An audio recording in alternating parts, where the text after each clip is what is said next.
like you.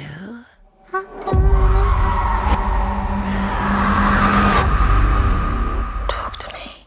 I want to go ahead and I want to get to the first part of my stream, and that is my review for the film Talk to Me, A24's Talk to Me. And then, again, for the people might not know, I think it's only until now that they really ramped up the marketing chat where they realized that they had something really special on their hands, at least in my opinion. It focuses on a group of friends who basically discover how to conjure spirits using an embalmed severed hand, and they later become like hooked on this like new thrill until, again, one of them goes too far and unleashes terrifying supernatural forces on themselves and their friends and family. Before jumping into the review itself and just talking about, I'll tell you right now, not to play my hand too early, Chad, many of the great details of this movie, I did want to kind of focus on A24 as a studio, and specifically their horror films, and also talking about the filmmakers of this movie. A24, they are really, I think, the most interesting studio pumping out films like right now. They are able to kind of take risks on properties that other studios, whether it be Warner Brothers or Universal or Disney or whoever else, just wouldn't even pay attention to, wouldn't even read the scripts. We're like, hey, yeah, we can do this. And, because these films have such a relatively low budget, these filmmakers are able to experiment and do new things, refreshing things, and I think that is much the case for like many of their horror films. Now, I haven't liked every single horror film that they've produced, but hey, they are doing something different. But the films that they have made the horror films that they have made that I have loved, I've really loved them. I mean, everything from the X series to, X itself to Pearl, Green Room, the Lighthouse Chat, they've done a lot of great, The Vitch. They've done a lot of great content over the years and have helped prop up a lot of interesting new filmmakers and writers. I mean, they're making movies that are winning Oscars now, that are dominating award seasons. I mean, most recently even though it's not a horror film, but certainly it's a genre movie, drama, action, adventure, science fiction, right, genre bending, things like Everything Ever All at Once. They're one of the most exciting studios out there, if not the most exciting studios, and just doing something different. They're just doing something different within genres that other studios are afraid to do. So at the top, I just wanted to kind of praise A24 and their overall output and the people that they are inspiring, right? But I also want to talk about the filmmakers of this film, Danny and Michael Philippou. I believe that's how you say their name. Now, they're Australian filmmakers. And for people that don't know, I didn't even know this until today. They're best known as YouTubers, creating short videos, action videos, comedic videos. The YouTube channel is called Raka Raka. Now, they have worked in the film industry, and they've worked on apparently a number of films, and I guess that's been them getting experience, over the years. But it was kind of cool to see, YouTubers, which there have been some YouTubers that have made their own films, whether they've been released to VOD, or they had a theatrical release, that's happened. But I feel like these guys are some of the most successful, at least in terms of the quality of the thing they actually made. And what's so weird is because if you watch like especially after like if you're watching this movie and have never watching their YouTube stuff, I went and watched the YouTube stuff. I was like, I would have never thought that these guys, the Philippou brothers, would have made a movie like this based on the content that they have made. Because a lot of it's very comedic in nature. It's a lot of action stuff. They use a lot of effects in those comedic shorts. But then the show, like, wow, just the breadth of their talent and how they handle different genres is pretty impressive. So that in itself was pretty cool to see, especially, I mean, it's always cool to see like new filmmakers come onto the scene and just make a huge impact, right? And I feel like they did with this particular movie. But, getting the film itself, Chad, like I'll admit at the top, and you guys know this about me, but in case you don't, I'm not the biggest fan of supernatural horror, especially ghost, haunted house, and like exorcism movies. I prefer horror thrillers, something like like Misery or Halloween or like sci-fi horror, like John Carpenter's The Thing and Alien and David Cronenberg's The Fly remake. That's more my wheelhouse, right? Now, of course, there are exceptions. Like the original Poltergeist from 1982, directed by Tobe Hooper, maybe also Steven Spielberg, and the others, of course, right, from the early 2000s of Nicole Kidman. You really like those, and there's probably a handful of other supernatural horror films that I've enjoyed, but over the years. But I've often found the subgenre to be kind of formulaic, uninteresting, often repeating the same tired, spooky tropes over and over and over again, with little to no just kind of innovation. Shit, they just feel very run in the mill. It's like, okay, we're just doing the same thing over again, right? Now with Talk to Me, which again is A24's latest horror film, I'm very happy to say that this movie is able to take those familiar tropes and turn them on their head and do really refreshing, almost, I would say, cathartic things with them. The film primarily focuses on the character of Mia, played by Sophia Wilde. She's recently lost her mother under these very tragic circumstances and is pretty much peer pressured into communing with the dead via this severed, embalmed hand, completely lathered and covered in plaster, right? And one of the things about the movie I really liked the rules and the world building when it came to just the hand itself, chat, this severed hand. They establish what it's capable of doing very early on, how long one can use it for, and how it's exploited by the people that come in contact with it. For their own, most oftentimes for their own amusement. You know, the hand comes across, in my opinion, as an allegory for substance addiction and the wrong way in which we process and internalize grief in the worst ways possible, and certainly in the case of this movie. Plus, I think it's just really funny and disturbing that people just use the hand to like record videos of themselves and like others for their own amusement. You know, it's like seeing a video, if I could make like a real world, equivalent. It's like seeing a video of someone drunk online, except in this case, it's a confused or a very dangerous spirit that has taken over someone's body and making them act very strange, or in a lot of cases, certainly in the case of this movie, very violent. Very, very violent. And I like that. And of course, situations often do, with these types of movies, the use of the hand spirals out of control. And many of the characters that, come into contact with it face some pretty horrific repercussions. A lot of this is seen through, Wilde's character of Mia. But also the character of Riley, played by Joe Bird, who is this little brother to Mia's best friend.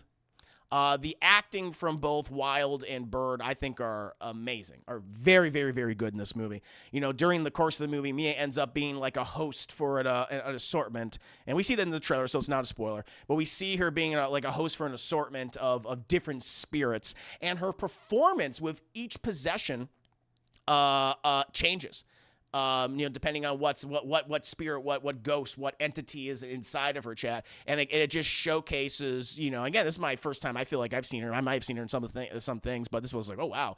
But it showcases her acting range and the abilities of her talent, and I really liked her performance in the movie. She gives, I think, her and one other person stand out in the film, and that other person, I had to say, Bird's Riley. I think he gets one of the most harrowing and violent scenes in the movie that involves some pretty disturbing body horror and self-harm. So if that bothers you, then just letting you know ahead of time that the film definitely has that. It's a rough sequence to watch, but it's incredibly effective.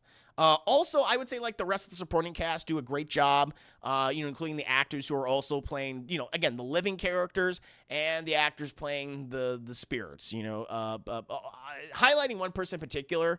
There's this Alexandria Stephenson who plays the character of Rhea, who is Mia's mother. She plays one of the spirits, and she does a great job with what she's given.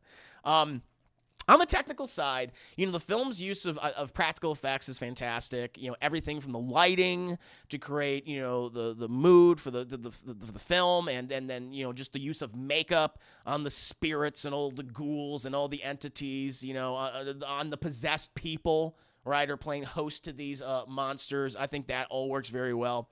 I also appreciate the fact that there really isn't that many jump scares in the movie. There's just this creepy atmosphere in the film, And, there'll be stuff like in the corner of a room or off to the side that you just don't notice until, often it starts like moving. And that in itself comes off just like super creepy. And again, it just establishes the atmosphere. It didn't feel the need to indulge, again, in a lot of horror tropes. It didn't feel the need to indulge in constant jump scares. It's just like, let's just have this room and let's be very clever what we're putting inside of it. And then we'll leave it up to the audience to see it. It's like, oh, and then you see it goes, oh, and then you see it. And it's like, that is cool. I love it. I love it for that. I really love it for that. It has its shocking moments, which are incredibly violent. Really does. But then it'll have this creepy atmosphere in between those more bombastic scenes, right? And again, I love that the film has this subtle message of how we process grief, and if we have an inability or even an unhealthy way to do so, it can manifest itself in the worst ways possible, right? And in this case, it's evil demonic spirits that want to torture you and swallow your soul. That's what they want to do, and I like it for that. And they don't feel the need to go like in your face. It's like, oh, you can read into like what's actually happening, what this character is going through, and why they're doing what they're doing, because they're not able to process their grief and they're indulging in substances, in this case, a severed, embalmed hand lathered in plaster. That's what they're doing. I think it's handled very well. I really don't have any criticisms of the film itself. There's this repetitive visual symbolism in the movie that involves a kangaroo, and it's like, well, of course they're in Australia, they're rampant. But I think I've interpreted the symbolism of the kangaroo correctly. I don't want to say too much about its presence in the film, but I feel like there might be some people who are like, what the hell does that have to do with anything? And I feel like it has a purpose in the movie. It's tied to Mia's character, and it works. Plus, it's Australia. It's just like, oh, kangaroo in a horror film. I have to admit, I can't think of many kangaroos in horror movies, chat. And so, hey, gotta tip my hat to the filmmakers. They managed to put a kangaroo in a spoopy, supernatural horror film. So I think that's a first. Put that in the Guinness World Records, chat. Another thing, speaking of Australia, because this is very much an Australian film, there were a couple times when I did have trouble understanding some of the characters because of their, again, very thick Australian accents, and they also use Australian and I also assume New Zealand slang. And so sometimes I'm like, I don't know what the hell that guy said. And there'll be like even sequences like, because there's a lot of parties, and that's actually, it's weird because those are some of my favorite sequences in the movie because it felt so real.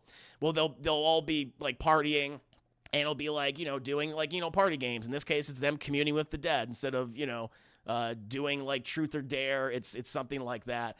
And the music will be playing, and then they're talking, but they're using slang. Sometimes I can't like pick up what they're saying, but again, I think for people that certainly for Australians and New Zealanders, it'll be like, oh yeah, I know exactly what they're saying. And so that itself is kind of cool, but it might be a little difficult to understand. It wasn't a consistent problem, but it popped up for me in a couple moments in the movie. Other than that, I think this is one of the best horror films of the year, and it also managed to just make familiar ghosts and possession tropes interesting and creepy again. I really recommend seeing this in a theater with a crowd. I saw this in the kind of early afternoon, and that my particular theater was really into, and it was like half full. It was like half full, chat. I mean, we're still dealing with Barbenheimer, and we're still dealing with the popularity of those movies right now. It's such a pop culture zeitgeist thing. But if you've already seen those movies, I recommend this one, chat.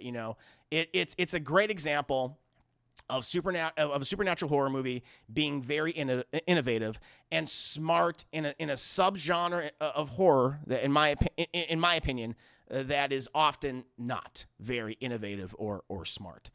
It's wanting to do new things with familiar things, and I really liked it for that. And so, yeah, it's one of my favorite movies of the year. I'm really glad I saw it, and I highly recommend it. I think you guys will too.